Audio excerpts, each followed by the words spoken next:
If you believe dinosaurs were the largest, fiercest, and most terrifying creatures of prehistoric times, think again. During that era, the world had even more water than it does today, and the oceans were home to some of the most fearsome reptiles, fish, and mammals to ever exist, some of which still roam the seas. Here are 20 of the most terrifying prehistoric sea creatures. Number 20. Tully Monsters.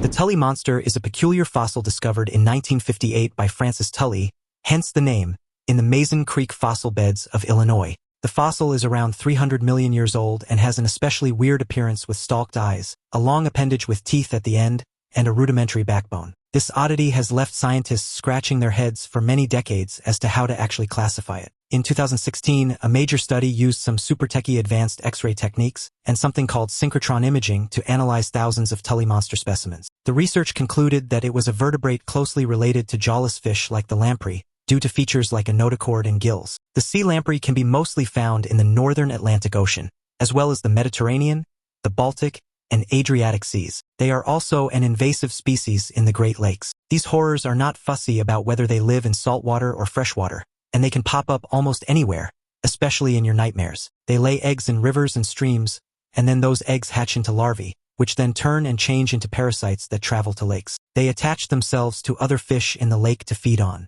They suck out their blood for between 12 to 20 months until they are ready to spawn, and they do this again and again over the course of about 9 years. How delightful! The lamprey has rows upon rows of teeth and a gross sucking tongue thing that they use to get a firm attachment onto the host's flesh, and then they suck out the blood and any other fluid they really fancy. Fish are often caught with the telltale circular holes of the lamprey parasite, or occasionally with these animals still attached. However, newer studies have also challenged this classification, and it seems the creature may not fit neatly into the vertebrate or invertebrate categories, leaving its true identity still partly a mystery.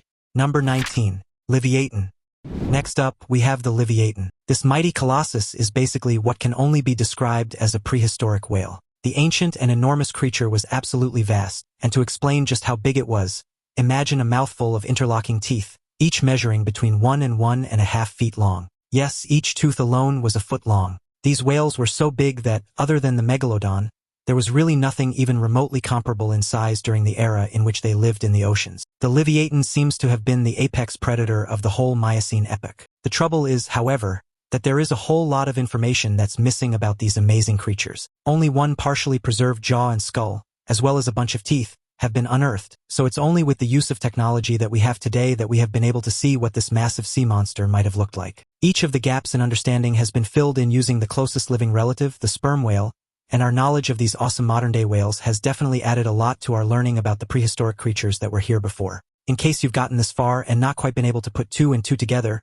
there's apparently a biblical sea monster called the Leviathan, as well as similar terrible sea monsters that appear in other mythologies throughout history, and the name of this Livatan naturally comes from that word. The word in general is used to denote a massive sea monster, usually a whale of some sort, so it's the obvious choice for this dino whale creature. With regards to the size of these prehistoric sea monsters, they were actually not dissimilar to the modern sperm whale. They were most likely about the same kind of length, which ranges between 44 to 57 feet, and they likely weighed about 60 plus tons. They ate a diet of baleen whales, sharks, and other marine creatures that were found near the surface of the water. They lived between 9.9 and 8.9 million years ago. Number 18. Stethacanthus.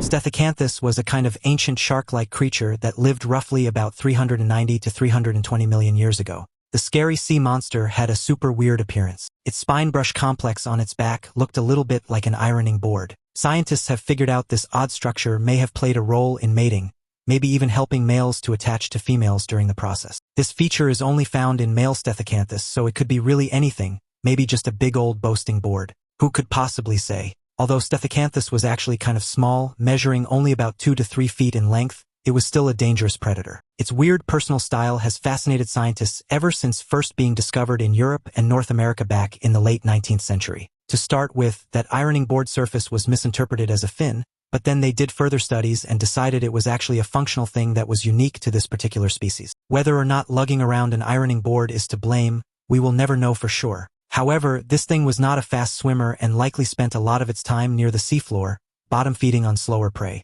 You probably would too if you were made to carry around a piece of domestic equipment all day long. Number 17. Tannistrophus. The Tannistrophus is an extinct reptile that lived during the Middle Triassic period, which was somewhere around 242 million years ago. So, not all that recently.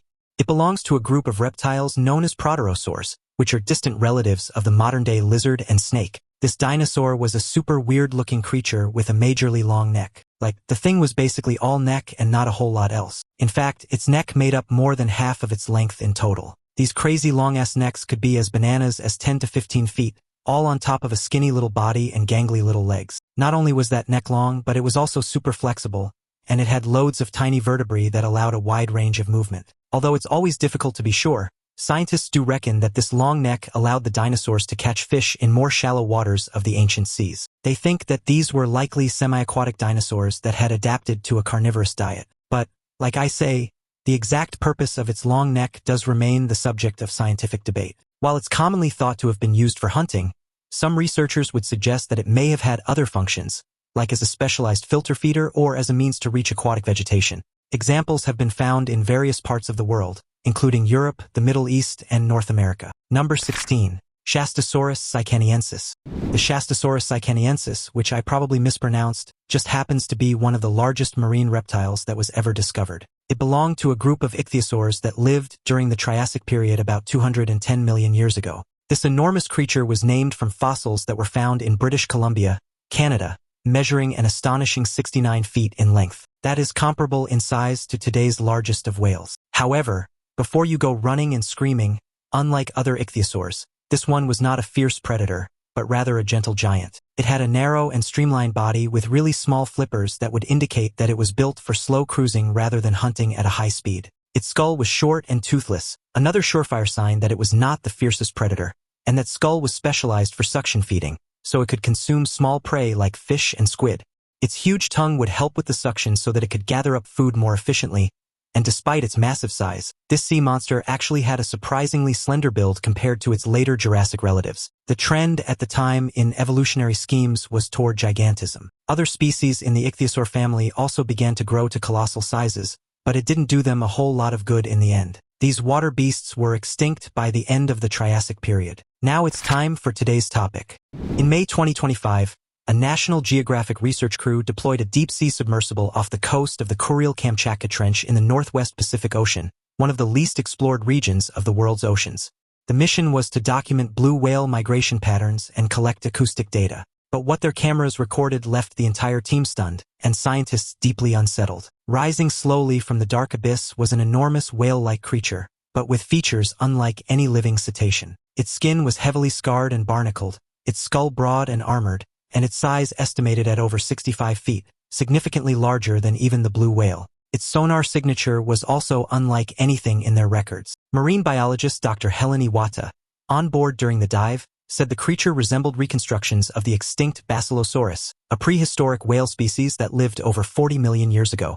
Its body structure didn't match any modern whale. It was like time folded in on itself. Experts are now analyzing footage frame by frame. Some speculate it could be a yet undiscovered deep-sea giant. Others are asking the chilling question, is it possible that this prehistoric leviathan never truly went extinct? Number 15. Dunkleosteus. This terrifying monster fish was swimming around during the late Devonian period, which was about 350 million years ago. So there probably aren't any of these predators left out there.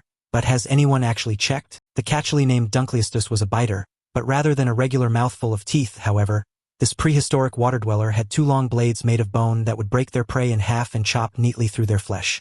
This big fat fish also had the strongest bite of any fish out there, even more powerful than our modern-day sharks. They had a bite force of an astonishing 8,000 pounds per square inch, which is 2.5 times nastier than even our biting champion crocodiles can manage today. Then that was combined with this mega fish's ability to create enormously powerful suction simply by opening its mouth and sucking the prey inside. Well, then it's easy to see what a deadly, efficient top-tier predator this creature really was. There were a bunch of fossilized evidence of the diet and behavior of this massive sea monster, and scientists believed that they would eat almost anything that came in their direction, which included each other. Yes, the psychos, as it turns out, were also cannibals. Number 14. Helicoprion. The scientists who have been trying to solve the puzzle of this bizarre creature known as the Helicoprion had been beavering away, only to discover that some of the pieces were missing from the box and they might never be able to see the entire picture. As frustrating as that might seem, it has made for some extremely creative and interesting interpretations based on the fragments of fossils that have been unearthed from this creature. The name Helicoprion means spiral saw, and that is the main chunk of fossil that they were working with. Paleontologists eventually deduced that the circular saw-like thing that they had discovered was most likely positioned in the mouth of this weird sea creature. They decided that it was what they called a whirl-tooth ratfish or a sort of shark. They believed that this mystery creature first appeared in the oceans of Earth about 280 million years ago and hung around a while before finally going extinct sometime in the early Triassic period. Since no full-sized complete skeletal fossils have ever been found, the idea of how this creature may have looked is all from the best-informed imaginations. Do you have any ideas of where else this weird spiral saw might have been found and what purpose it served? Let us know all of your ideas in the comments section down below. Number 13. Ichthyosaurs. The ichthyosaur was a kind of fish-like reptile from about 150 million years ago. It means fish lizard. These prehistoric creatures were built for swimming. They had fast and streamlined bodies that evolved to make them super hunters in the seas of the Jurassic period. These fish lizards lived in both shallow and deep waters and had really long and narrow jaws that were stuffed full of loads of teeth that made them perfect for capturing and devouring their prey. They had an entire massive combination of different animals and were seemingly particularly partial to octopus, cuttlefish, and squid. The first discoveries of these prehistoric creatures were made back in the early 19th century. Complete skeletons were found in England, most famously by the fossil hunter Mary Anning. The examples that have been found show that the ichthyosaur could vary in size from just 3 feet in length to about 85 feet, and the creatures did bear some resemblance to modern dolphins, but there is no consensus on which way their evolution went other than they evolved from some kind of land reptile that is unidentified, and then returned to the water in a similar way to that of the ancestors of dolphins and whales. Number 12. The Plaadancha. Plaadancha were a group of marine reptiles that lived during the Middle to Late Triassic period, which was around about 246 to 229 million years ago. These creatures had bodies that were compact, with short limbs and long tails, kind of like modern-day seals. One of their most distinctive features would be their broad, flat teeth, which were perfect for crushing their hard-shelled prey like mollusks. As they evolved, these things' crushing teeth were an integral part of their development. The earlier ones had 2 types of teeth, but later on, they became more specialized and developed armor plates for protection, and even toothless beaks for digging into the sandy seafloor to find their food. Despite their adaptations, they were not as widespread in the fossil record, with their remains having mainly been found in Europe and parts of China. They are early types of marine reptiles, but were not the same as the pliosaurs. Number 11. Pliosaurus. Pliosaurs were a group of large marine reptiles that were around 160 to 145 million years ago during the Jurassic and Cretaceous periods. These super scary apex predators had utterly massive skulls, elongated bodies, and intensely powerful jaws, which they had used to hunt large prey like fish, squid, and sometimes even other marine reptiles. They were perfectly adapted to their marine environment and had streamlined bodies which allowed them to move easily through the water despite their size. Their terrifying mouths were equipped with large and conical teeth that were ideal for gripping and tearing at the flesh. Nice. They shared a general resemblance to pliosaurs, but they also had shorter necks and much larger and more scary-looking heads. Some species like the one that was found in Norway could reach lengths of up to 10 to 13 meters, meaning that they were amongst the largest carnivores of their time. Number 10. Tylosaurus. Tylosaurus was one of the largest and most fearsome marine predators of the late Cretaceous period, although we weren't really there, so maybe we're all just being a little bit judgy. This big old reptile was charging about in the seas around 85 to 80 million years ago as part of the Mosasaur family, and this massive creature could grow up to 45 feet long. Its habitat was in the western interior seaway, which was a humongous shallow sea that once split what's now North America into 2. It had a super hydrodynamic body and extra powerful jaws that were lined with rows of sharp teeth, so it was capable of devouring just about anything from fish to other marine reptiles, including stuff as big as plesiosaurs. That gives you a strong indication of just how scary they may have been, I suppose. Its tail was sort of similar to a shark's, and it gave the sea creature some extremely powerful propulsion through the water, which meant that it had the very handy ability to ambush prey with only a few swift bursts of speed. It's thought that the Tylosaurus became extinct around the same time as the ending of the Cretaceous period, which was a mass extinction event. Fossils have been found in places like Kansas, and this now dry region was once completely submerged underwater. Number 9. Mosasaurs. The species of Mosasaur was to be found swimming in the oceans of the Earth way back between 72 to 66 million years ago. It was not unlike our contemporary gharials, with its long and narrow snout and rows of teeth. These are the relatives of crocodiles and alligators, and therefore amongst the best animals there have ever been, naturally. It turns out that these particular species of mosasaurs were alive at a time when the planet had sort of accidentally outdone itself. There were so many creatures in the waters of the world that they were literally suffering from overcrowding. This was a time when there were so many massive creatures living in the sea that they were all in competition for food with each other, and that's why a lot of so-called megapredators died out. There were just simply too many of them to be sustainable. There was not enough food, space, or resources for this many enormous hungry creatures, and the new Mosasaur, with its long and characteristic snout, seems to have been adapted to a specific kind of predation within the ecosystem. Scientists believe that these creatures were relatively adaptable and could choose different sorts of prey depending on what was more readily available, but they have still been dead an awfully long time to be considered a new kind of anything. Number 8. Liopleurodon. This enormous sea-dwelling predator was a terrifying creature. The Liopleurodon stalked the seas during the mid to late Jurassic period, which was around 160 to 155 million years ago, so it's fairly safe to say that the monster is no longer with us. Measuring a gigantic 82 feet long, the marine reptile was a fearsome predator. It had a long nose, flippers, and rows of dangerously sharp teeth that were like needles. The sheer size of the monster meant that very few other sea dwellers, if any, would have been safe from the animal. Even massive prehistoric sea crocodiles, ichthyosaurs, and other plesiosaurs would have struggled to defend themselves against one of these nightmare creatures. In fairness, they were omnivorous, but that wouldn't have stopped them from carrying out carnage on the regular rather than nibbling sedately on a tasty piece of sea lettuce. Number 7. Nthosaurus. The Nthosaurus was a kind of marine reptile that lived in the shallow, warm seas and coastlines that stretched across what is now Europe, Asia, and Africa during the Triassic period, approximately 250 to 200 million years ago. It had an elongated body and webbed limbs, so it was able to swim as well as possibly also spend some time on land, a bit like seals do today. This predator had a narrow head full of sharp teeth, so it was extra efficient as a hunter of fish, squid, and other sea-dwelling reptiles. Its hunting strategy involved gripping its prey with its teeth and then shaking vigorously to break it into smaller pieces,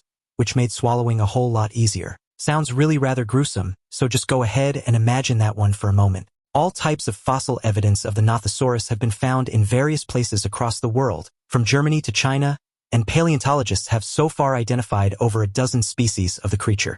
Number 6. Megalodon. Are you scared of sharks? You might want to shut your eyes if you are. The Megalodon was bigger and badder than any of the species that we have in our seas today. The Megalodon was the most enormous shark that has ever lived, and it almost gets the trophy for one of the largest fish ever as well. It's reckoned that they measured between 15 and 18 meters in length, and that's between 50 and 60 feet, 3 times the size of the biggest recorded great white shark. Oh, and their teeth? Only about 7 inches long, and they had 276 of them as well. They don't call this creature one of the megatooth sharks for nothing, you know. The word megalodon itself means large tooth, so I think we all get the idea at this point. I for one am pretty relieved that these sea monsters are long gone, because I wouldn't fancy a paddle knowing that megalodons were sharing the water. But wait, there are some people out there who actually believe that they may not be quite 100% extinct after all. Although it may seem far-fetched that prehistoric creatures are still skulking around our seas, has anyone actually checked all of the seas? Everywhere that is? Probably not. So for now, let's just cross our fingers and think of rainbows and unicorns next time we take to the water. Number 5. Elasmosaurus.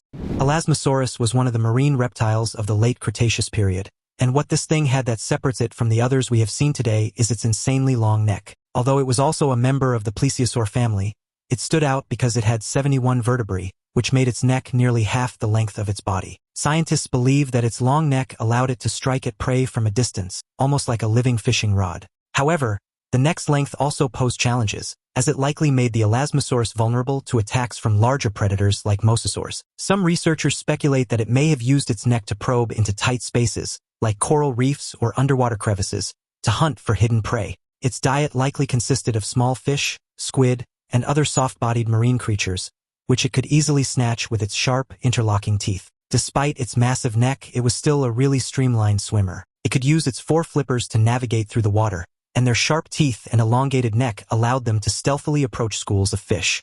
Even though this thing was about 50 feet long, and it was one of the largest plesiosaurs, it was still dwarfed by other marine giants like ichthyosaurs and pliosaurs. This prehistoric marine creature was a significant part of the 19th century bone wars that took place between paleontologists Edward Drinker Cope and Othniel C. Marsh. When Cope first recognized the Elasmosaurus skeleton, he infamously placed the head on the wrong end of the body, a mistake that Marsh naturally enjoyed pointing out, no doubt deepening their already intense rivalry. Number 4. Basilosaurus. The Basilosaurus is an ancient whale that lived around 40 to 34 million years ago, during the late Eocene epoch. Even though its name means king lizard, it is actually not a reptile at all, but rather an early kind of whale, and was part of a family which included modern whales, dolphins, and porpoises. These extraordinary creatures could grow up to be about 65 feet long, and had a strange eel-like body, so they looked really different from modern whales. Unlike modern whales, the Basilosaurus still had small, vestigial hind limbs, which were likely useless for swimming but may have been used during mating. Its long, flexible body and powerful tail made it a formidable predator, capable of chasing down prey with surprising speed. Fossil evidence suggests it fed on fish, sharks, and even smaller whales, making it one of the top predators of its time. Some researchers even think its hunting style might have been similar to that of modern killer whales, using coordinated attacks to overwhelm prey. Its slender, elongated form likely allowed it to swim near the surface of ancient seas, where it would then wiggle like a giant sea serpent. This is all beginning to sound a bit like one of those monster sightings now, isn't it? Could it be the Loch Ness Monster? Well, anyway, the fossils of the Basilosaurus have been found in North America, and as far away as Egypt and Jordan, and when it was first uncovered, the creature was misclassified as a reptile because it looked so much like a huge snake. Later research would show that it had more mammal stuff going on, especially its whale-like teeth. Now, weirdly, the fossils of the ancient whale were once used as foundations for homes and fireplace tools in the southeastern United States, long before scientists recognized their significance, of course. Number 3. Kronosaurus. Up next is this absolutely enormous marine reptile from the early Cretaceous period. These giants measured up to 10 to 12 meters in length and were named somewhat appropriately after the Greek titan Kronos. The Kronosaurus got its name because of its rather impressive size and ferocity, kind of like the mythological figure who devoured his own offspring. With its massive, crocodile-like jaws, it could deliver a bone-crushing bite that would have been nearly impossible for prey to escape. Its teeth, some of which were as long as bananas, were perfectly designed for gripping and tearing through flesh. Imagine the chaos it must have caused as it ambushed unsuspecting creatures in the murky waters of its ancient habitat. Scientists believe it was an apex predator, ruling the seas with little competition. Fossils have shown that it had a fierce jaw full of the sorts of teeth that were perfect for grabbing a hold of and crushing prey. It mostly would have hunted other marine reptiles like plesiosaurs and sea turtles. Fossilized bite marks on the bones of other marine animals are believed to have been caused by the Kronosaurus. This was a fierce and scary sea monster. Fossils of the thing had been found in both Australia and Colombia, both areas that were covered by shallow seas about 100 million years ago. The species was formally named in the 1920s. Number 2. Plesiosaurs. Plesiosaurs were ocean-dwelling reptiles that lived all the way back in the early Jurassic period, about 215 million to 65.5 million years ago. They lived in the waters around what is today Europe, Australia, North America, and Asia in the Pacific Ocean. These had flippers that they used to paddle through the water, and also had long necks and small heads in comparison to the rest of their body. Their long necks likely allowed them to strike quickly at unsuspecting prey, giving them an advantage in hunting schools of fish. Some scientists believe their necks may have also been used to navigate through coral reefs or other tight spaces where their prey might hide. Fossil evidence suggests that they had sharp, conical teeth that were perfect for gripping slippery prey like squid and small fish. Interestingly, their streamlined bodies and powerful flippers made them surprisingly agile swimmers despite their size. The creatures all breathed air, and it's thought that the Plesiosaur might have actually made nests on the beach to lay their eggs in much the same way sea turtles do. But there's also a thought that they may have given birth to live young. The jury is still out on that one, but it seems that the Plesiosaur fed on fish and other marine life in the oceans, and they could also grow to be as small as 7 feet long and as long as 50 feet long. Number 1. Brontosscorpio. The Brontosscorpio was a species of ancient giant scorpion that lived during the early Devonian period, about 416 to 412 million years ago. Its fossils, which mainly consist of a big old claw fragment, were unearthed in Worcestershire in the UK. This species was thought to have grown to a length of about 2.5 to 3 feet long, which when you think about it is unnecessarily large for a scorpion. Scientists believe that its massive claws were not only used for hunting, but also for fending off other predators in its harsh environment. The waters it inhabited were likely teeming with other giant arthropods, making survival a constant battle. Some researchers even speculate that the Brontosscorpio may have been an opportunistic scavenger, feeding on the remains of other creatures when hunting proved too difficult. Its exoskeleton, which was likely thick and durable, would have provided some protection against the dangers of its aquatic world. Though it was technically a terrestrial beast, the Brontosscorpio seems to have spent a lot of its time in the water. This is probably because it would have struggled to support its massive body weight on land. Gigantism was a real issue for creatures in this time period, and they had really tricky consequences like being unwieldy of course, but also finding enough food for their own colossal size. And that wraps up today's deep dive into the fascinating and slightly terrifying world of prehistoric sea creatures. What are your thoughts? Let me know in the comments below. Don't forget to check out the other awesome content popping up on the screen, and I'll catch you in the next one.